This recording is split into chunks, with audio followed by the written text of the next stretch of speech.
I'll tell you one thing. I can't imagine at the end of your life, you're sitting on a chair and saying, man, I'm so glad I was mediocre. I'm so glad I just kind of skated by. Fuck that. Welcome. What up? To the Habits of the Few. What we got for them? Where we discuss habits, rituals, and mindset tactics that you can use to reach your version of success. Yeah. And now, here's your host, Mo Nabolsi.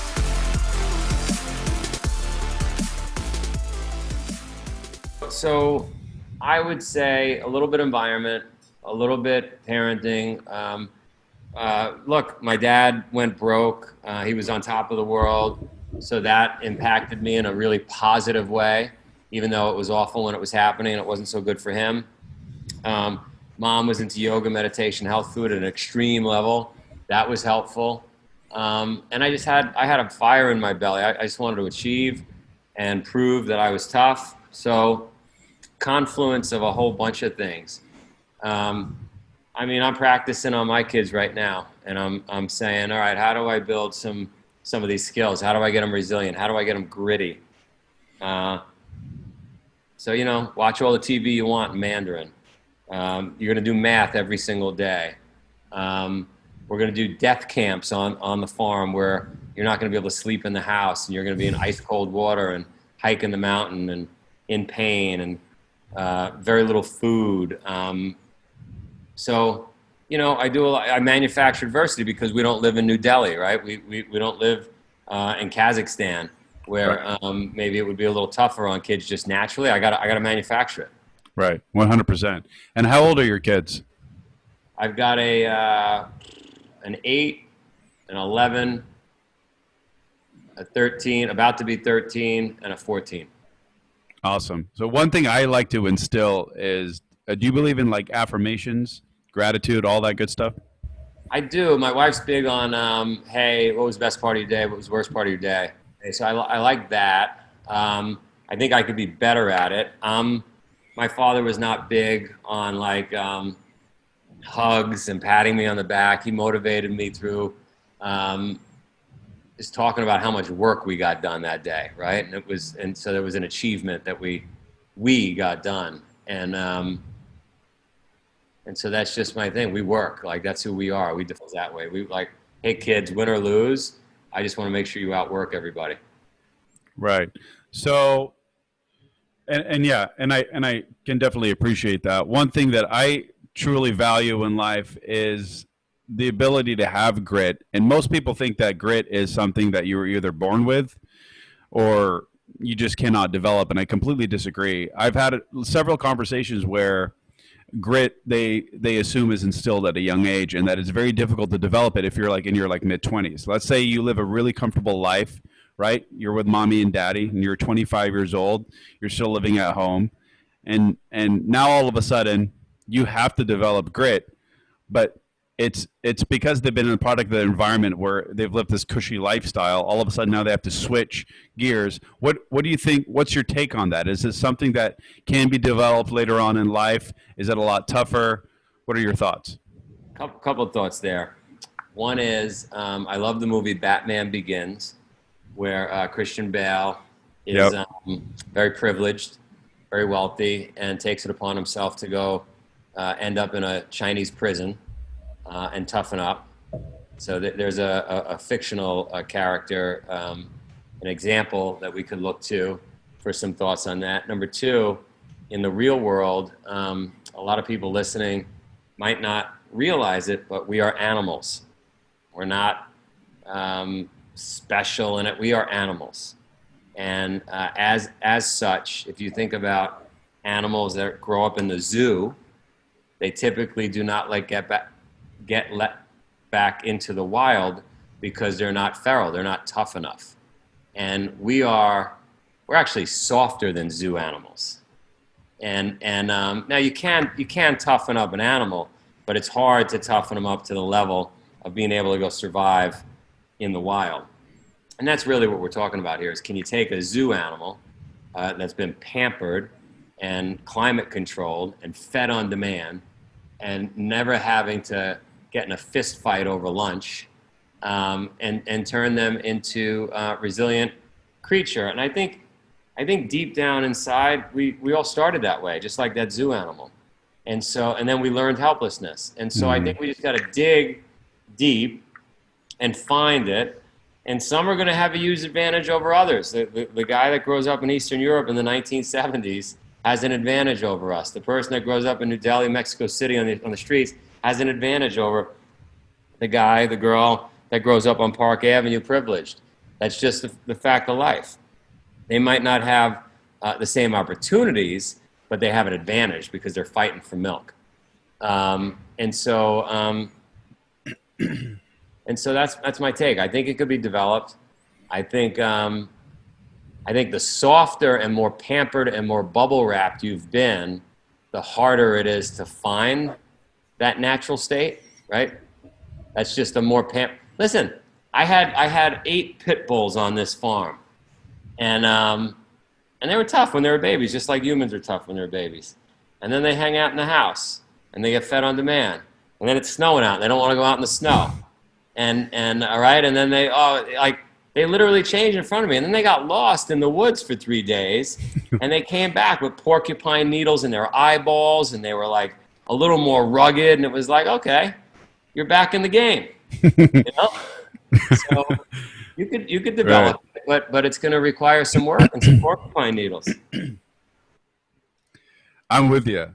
What if the scenario is that one of the scenarios that I've been seeing, particularly with people that are closest to me, is they say that they want it, they say that they want to change, they say that they want to make these commitments, but nothing happens. Their actions and the routines are identical to how they were yesterday, the day before that.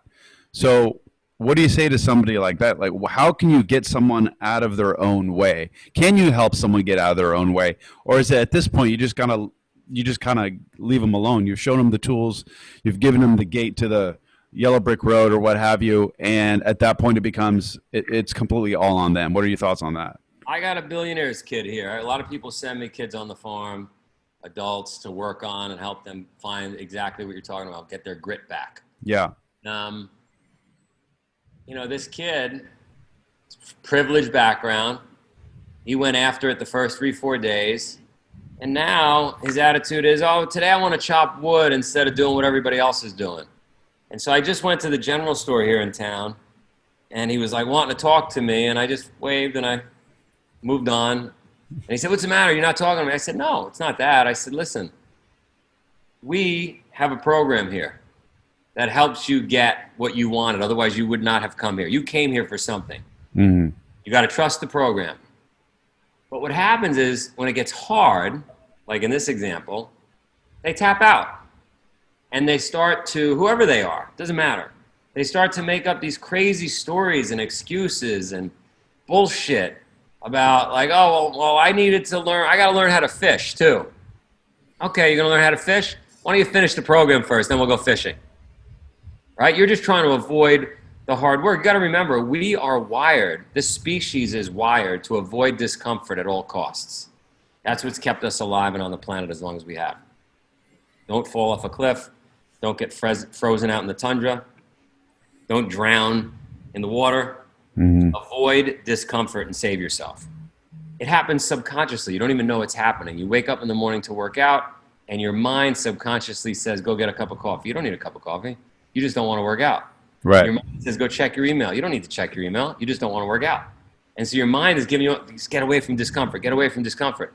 And we're asking people, you're asking people, that's what we're talking about, to get uncomfortable. And it's against human nature.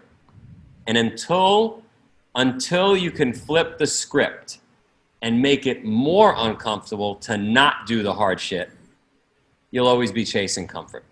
Now, a lot of people might say, but Joe, chasing comfort's good. Like, what? I made some money. Why can't I have a nice air conditioner? I mean, you must have a beautiful air conditioner where you are because you got that fleece jacket on right now, right? So, yep. So why do I have to sweat? Why do I have to work hard? I made money. Because the person who has everything appreciates nothing. The person who has nothing appreciates everything. That's why. And so we got to strip ourselves down. We got to peel back the layers of the onion. We got to do hard stuff. We got to get comfortable being uncomfortable. And when we do that, we're happier. we've got more fortitude, we're more likely to succeed. By the way, you're going to love this. By the way, neurosurgeons now can see in a human's brain the ones that start stuff and don't finish it. They leave a gap in the brain. Wow. Yeah. So it's even more important to take on hard challenges and finish it, because the more tracks you can lay, start to finish, the more successful you'll be. Wow. That's unreal. That is unreal that you can actually quantify it now with science. Yeah, you can actually see in the brain. Don't leave a gap in your brain. Yeah. Don't quit piano. You started playing piano, and then you were like, oh, it's too hard, I don't want to do it. You left a gap in the brain. Wow. How can you make an excuse now? Can't make an excuse, but they do. They line up here every day. They line up by my door, and they say, Joe, this camp is too hard, I want to go home. My new response is, we don't accept resignations here. Get back to work. Love it. Love it. So on the subject of grit, since we've got about 10 more minutes of this call, and I think it's just so impactful. Grinding, the sister of grit, I would say, or the brother, to me, working 12 to 14 hours a day doing something that I absolutely hate, but all the while understanding that I have this outcome, whether it be 3 years down the line, 5 years, a decade, it doesn't matter, is what keeps me going through, minute by minute, hour by hour, day by day. What would your representation of grinding be? Is it just doing the work, or is it being intelligent when you're doing the work, or is it just buckling down and just striving for success, all the while understanding that the success may not be the destination? It could be very well the journey, or it could be something that you're going to achieve in a completely different avenue. That's something that I've uncovered in my life. I come from a marketing background, and I've done that for 14 years. And then all of a sudden, in the midst of that, it just changes. And what I do for a living now is completely the opposite of what I had been doing. And it was like everything that I had been doing up until that point built this repertoire. It taught me how to market myself and understand how to build websites and brand and create content, but all the while and understanding that I can do all these things by myself. I don't need my team. I don't need this, that, or the other. And it all helps with what I'm trying to do, or what I have been doing in my day job. So would you say that grinding is like something that you go in blindly, or it's something that you have a set goal and you just need to be able to develop the grit in order to grind, and then you just grind with this like almost blind inevitability that you're just going to reach whatever it is you're going to reach at the end game? Does that make sense? I think grinding is just a moment in time where it sucks. I think it's that ability to stay disciplined, to make that commitment, to be vocal about it, and then grind through every single day, all day. Young kids now define grinding as playing video games. I got to grind. That's not grinding. Playing. Right? Grinding is, it sucks. You're sweating. You're pushing. You don't feel like you're making any progress, and you continue to grind through. That's grinding. But I think you gotta lay that commitment out on the table. You gotta be vocal about it. You gotta hang it above your bed, and whatever that thing is. And then you got to be disciplined about what you're going to do to get that thing. And then all day, every day, you got to do it until you achieve it. And that doesn't mean after 10 days you quit because you tried and it didn't work. That doesn't mean after 100 days you quit. Hold on one second. This is fun. You're good. You're good. I'm in the middle of a podcast, but we're talking about, can you hear me? Yeah, you hear me? Yeah, I'm in the middle of a podcast. You're on the podcast now. We're podcasting about grit and grind. And they were saying that, somebody like you who's in the hot tub a lot. I'll call you back. No, he's a funny guy. The reason I wanted him to get on the podcast was he's got 5 boys. Boy has become a national level wrestler. And how do you do that? And it's through grit and grind. He grinds those boys every single day. He makes me look like Mickey Mouse. But listen, if Elon Musk's ex-wife, she would say, if you want, achievement, if you want extreme success, it requires extreme sacrifice. You're going to piss a lot of people off. A lot of people didn't like Steve Jobs, right? A lot of people didn't like Michael Jordan. Like, that's just the deal. So if you want to be mediocre, you'll be fine. You don't have to, you don't need any grit and a grind. All you need is Netflix. Hey, where do you want to go? You got to make that decision, decide what's good for you. But I'll tell you one thing. I can't imagine at the end of your life, you're sitting on a chair and saying, man, I'm so glad I was mediocre. I'm so glad I just kind of skated by. Fuck that. Yeah, I'd kill myself. Right? Yeah, it's just, I don't know. I don't understand that frame of mind. Like, and I think just, this will be a good transition. A lot of people define success as like multi-millions and billions of dollars in this, that, or the other. So because that's their definition of success, they find that they can choose to live a mediocre life. When in reality, if you're busting your balls and you're fulfilled and you're doing everything you can, you're pouring everything into it, and you're finding fulfillment and happiness and your version of success, then that's success, in my opinion, right? It doesn't have to be quantified by monetary means. Now, I quantify it by monetary means because I want to make an impact. And I believe the more impact you make, the more money that'll be there, but it's not the money that is driving me personally. So when it comes to like finding discipline in the things that you want to achieve, how would you first develop discipline? I feel like that would be the foundational piece right after mindset. Would you agree? Because you'd have to create. First thing you want to do is figure out what that purpose is, what that true north is, what that goal is. Make sure that goal lines up with your values and beliefs. Okay. In other words, if you value health and wellness, but you smoke cigarettes every day, you think that's like, we're not aligned. Make sure you're completely aligned. You're passionate about the thing you're getting after. Post it on a wall, tattoo it on your arm. That's the thing you're going after. Next thing you do is you commit, but you commit by writing down what you're going to do every day about it. What are you going to do? If your goal is to climb Everest, well then every day, every single day, you got to be working towards that goal. You got to be disciplined about your practice to getting up Mount Everest. Are you practicing with glacier goggles? Do you have an ice axe? Are you climbing mountains? Are you climbing stairs when you're in the city? Are you learning and reading books? Are you doing everything you can with every free moment to achieve your goal? That's discipline. If you're not, you're wasting your own time. You're wasting everybody's time. You're just wasting time. That's a dream. It's not a goal. That's just a hope. Yeah. It's a wish. Do you believe in writing things down, creating goals, logs, things like that? Is that something that... Yeah. You want to write it down, and then you want to track the work that you're doing, and then make sure, review it, and create a feedback loop to make sure you're actually doing the work you said you would, the work that's required to achieve that goal. And be honest with yourself. Take a look and, take inventory. Are you really doing the work necessary? A lot of people say they are. Yeah. It's tough when you're ultimately lying to yourself, as if though because at the end of the day, like if you're trying to pretend to be somebody that you're not, or you're saying that you're doing all these things to other people, and internally you know that you're not, you're only letting yourself down, you're only failing yourself. So what's the point?